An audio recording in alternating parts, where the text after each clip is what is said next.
Speaking of people who like to party, Russell Brand is in the country and we sent Kitty Flanagan along to chat with him and she joins us now.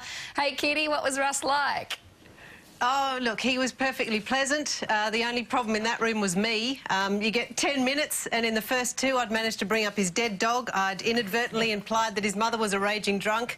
And instead of saying, "Isn't Helen Mirren sexy?" I think I said, "Does the dame like to nude up?" or something completely inappropriate. But you've got very good editors, so I think we have about 45 seconds of that interview we can show you now.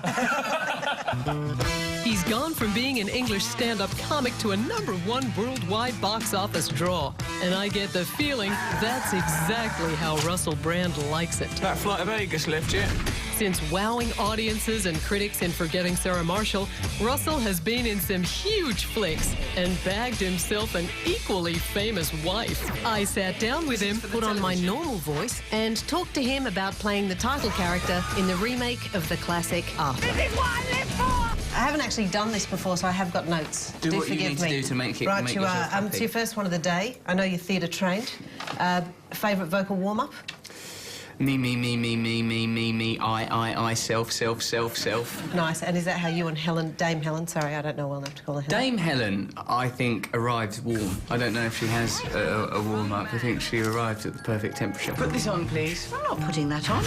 Say, wash your winky. Wash your winky. Did you learn anything about the craft of acting from working with her? Because I know you've worked with a couple It's of not times. like that she would explicitly go say, "Hey, why not try pretending your dog's dead?" in a sad bit. I was going to ask you that, though. When you do a sad scene, do you think of something like your dog's dead?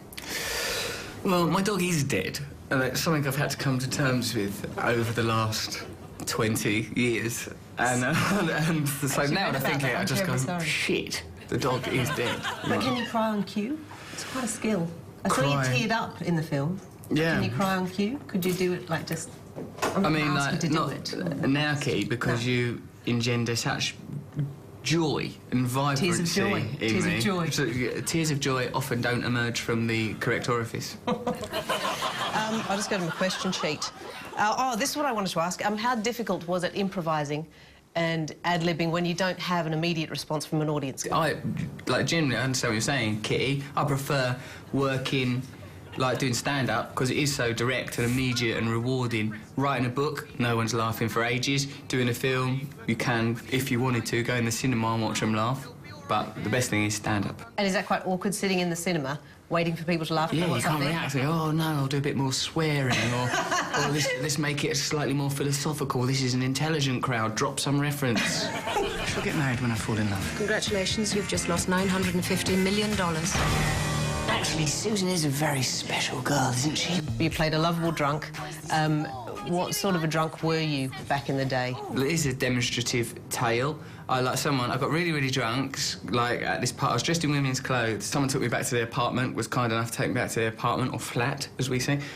He put me on his sofa. I was wearing, like, a skirt, had my hair in pigtails. I weed all over his sofa. Yeah. And, like, his flatmate, a woman, said that I was banging on her door all night. "Let me in, I want to have sex now." But that would not have been appealing, because I would have had wee-wee on me, hair in pigtails and wearing a skirt. There are some people that'd be into that, if the internet's to be believed.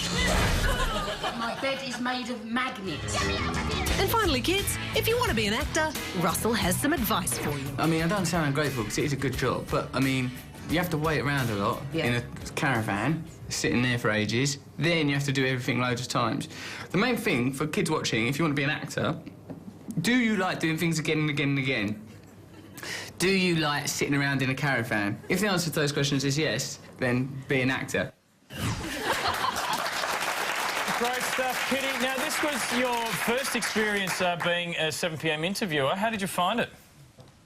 Absolutely egregious. That's no reflection on Russell, but I actually asked if we could rename that segment Hats Off to Angela Bishop, because I do not know how you go into those press junkets every day and conjure up a rapport with someone in 10 minutes. I just found it impossible. I think you did tremendously. In fact, I thought you got along amazingly well. Had you met before? Yeah, and again, ever the professional, I didn't realise the cameras were still rolling when this was happening. We went to dinner once. You owe me £20. It was in your bad days. What? I owe you £20? Honestly? It was my birthday dinner. You left without paying. God. But see how I didn't bring that up? Yeah, and the worst thing is he actually owes me £100. I didn't get to the story about we worked on the same bill once at a comedy club. He ran over, so that meant I missed my next gig and cost me £80. So he owes me £100 if we want to be technically correct. Well, we'll send him an invoice. But Arthur is out in cinemas everywhere next Thursday. Kitty Flanagan, thank you. Great fun. Thank you. We're going to take a break right now. After the break, though, the Metro will. Don't go away.